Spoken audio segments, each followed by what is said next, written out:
Hola mi estimado amigo, es un gusto saludarte. Deseo que Dios, allí donde te encuentras, esté bendiciendo tu vida. En esta ocasión vamos a analizar algunas de las ordenanzas o de los ritos que dejó Jesús para su iglesia. Vamos a comenzar con este rito que es el bautismo. Vamos a ver qué condiciones hay y quiénes son los que deberían tomar este rito. Son ritos sagrados.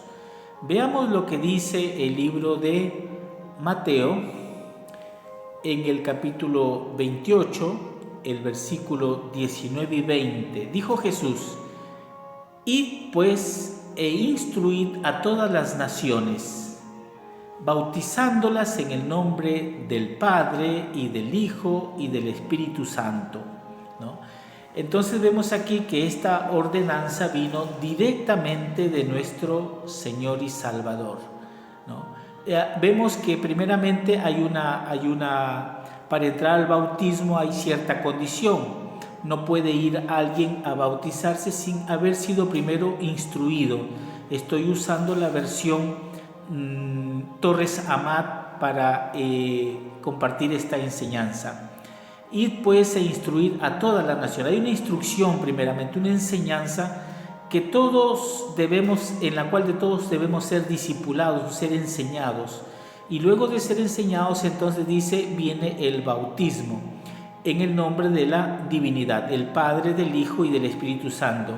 Y el versículo 20 dice: enseñándoles a observar todas las cosas. Es decir, hay un compromiso. Todo aquel que se bautiza está entrando a un compromiso en el cual va a observar todas las cosas en las cuales ha sido instruido, y las cosas que yo os he mandado, dice el Señor, ¿no? Entonces esa es la condición para el bautismo: ser instruido y guardar esas condiciones, ¿no? Todo aquel que se bautiza. ¿Con qué se simboliza el bautismo o qué representa el bautismo? En el libro de Romanos, en el capítulo 6, versículo 4, dice: en efecto, en el mismo o en el bautismo hemos quedado sepultados con Él, muriendo al pecado. O sea, a través del bautismo es un simbolismo en el cual los creyentes mueren, así como Cristo bajó al sepulcro, nosotros morimos, ¿no? Somos sepultados con Él, dice, muriendo al pecado. Entonces nosotros estamos renunciando a vivir una vida de pecaminosidad, ¿no?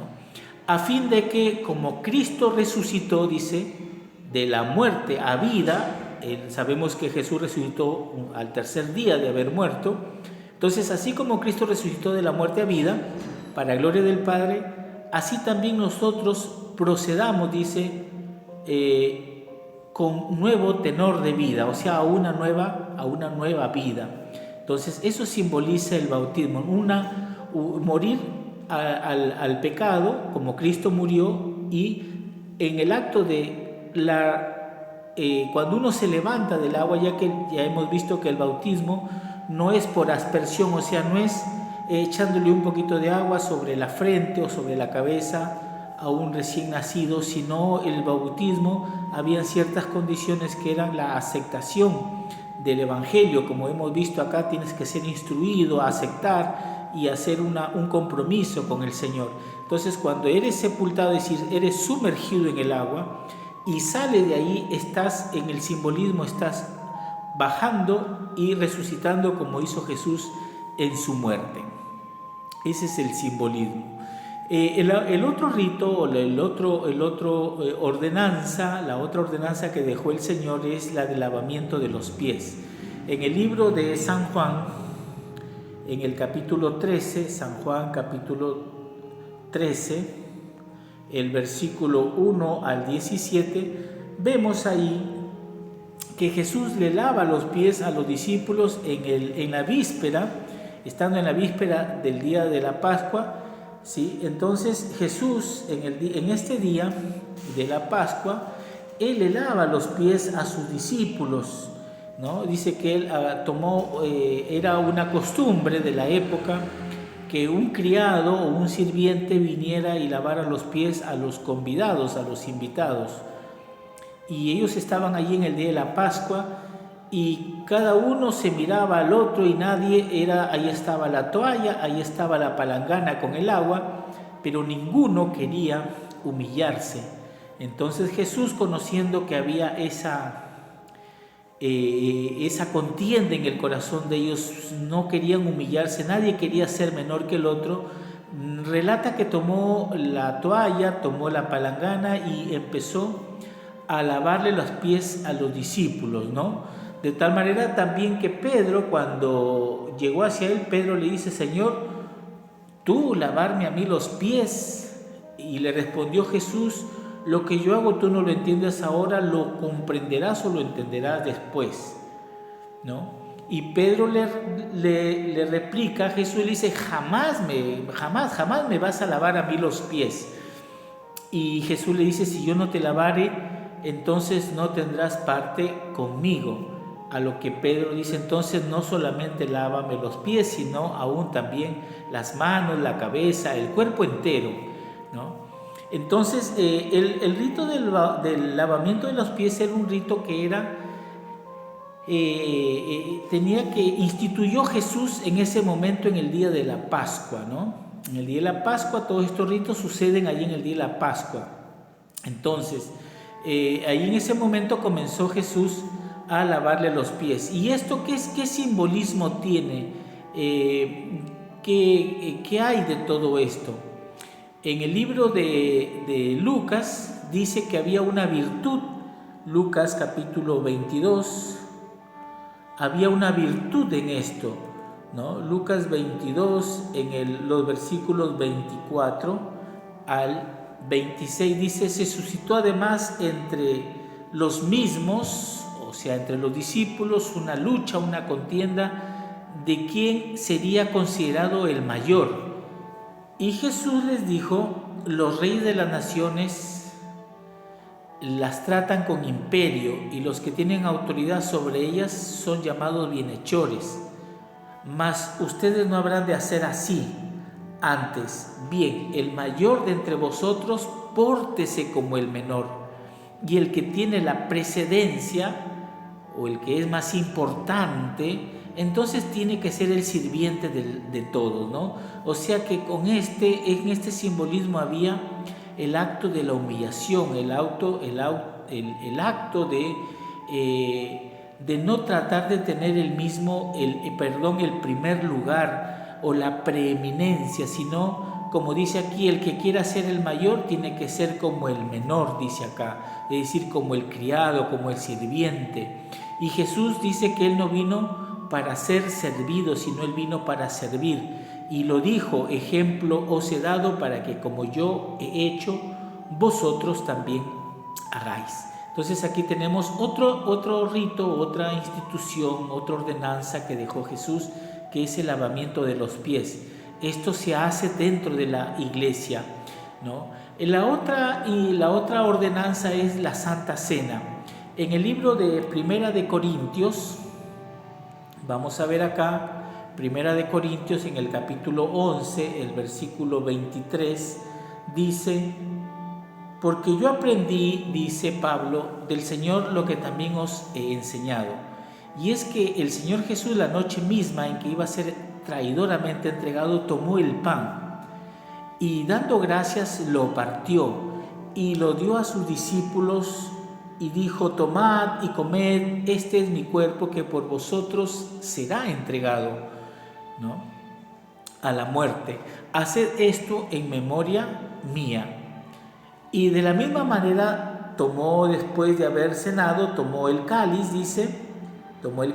y dijo: este cáliz o esta copa es el Nuevo Testamento de mi sangre.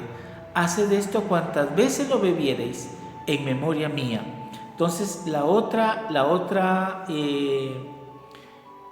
otro rito, la otra ordenanza que dejó es la de la Santa Cena, es decir, comer el pan. Hay ciertas características para la preparación de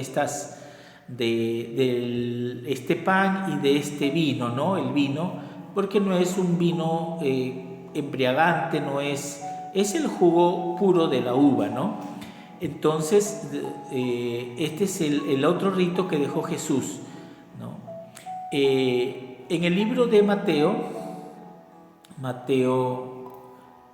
26,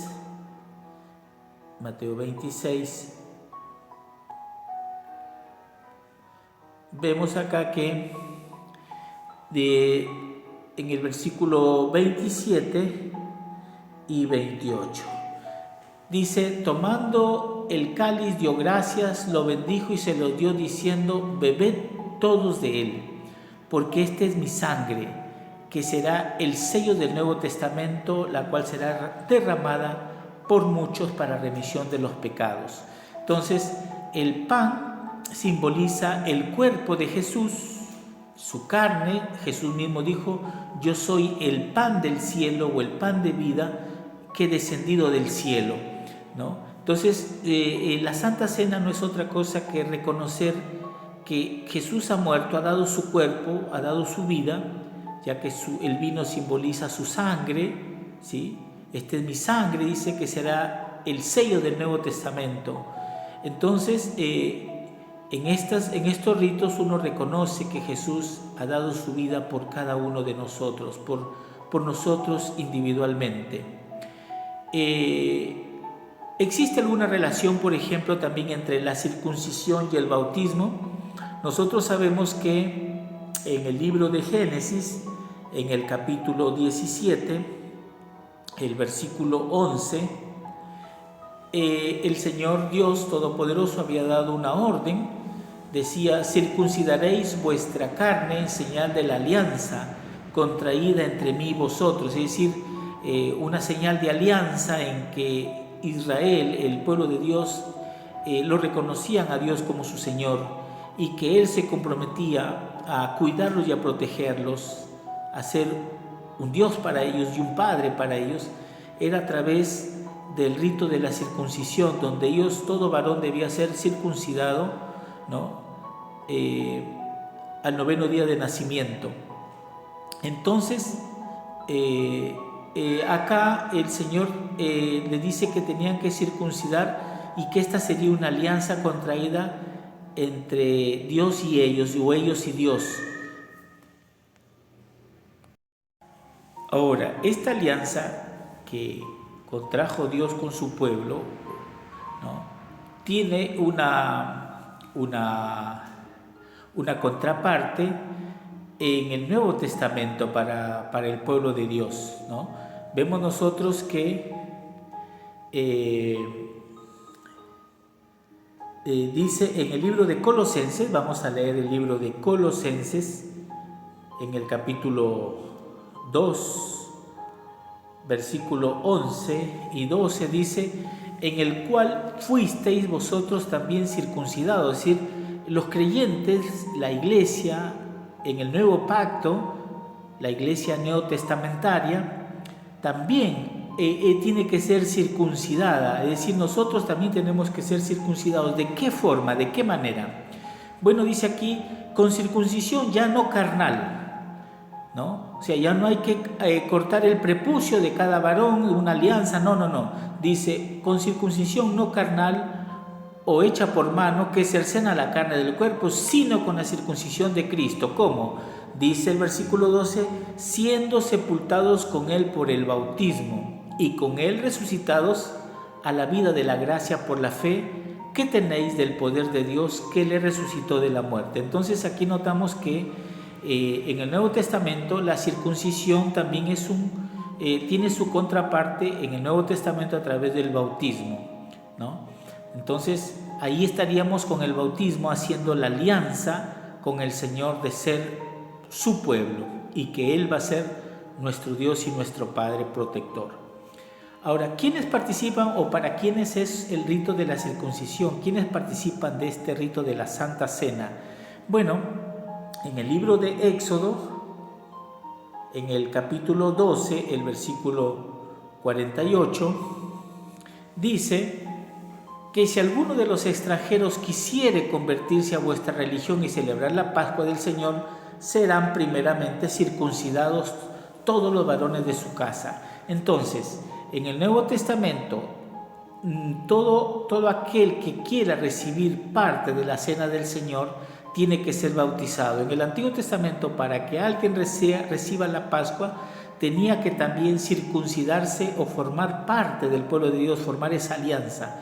En el Nuevo Testamento ya hemos visto que esta alianza es el símbolo del bautismo. Entonces, si aquel que quiere participar de la cena del Señor, tiene primeramente que ser bautizado, haber pasado por las aguas del bautismo, como se dice.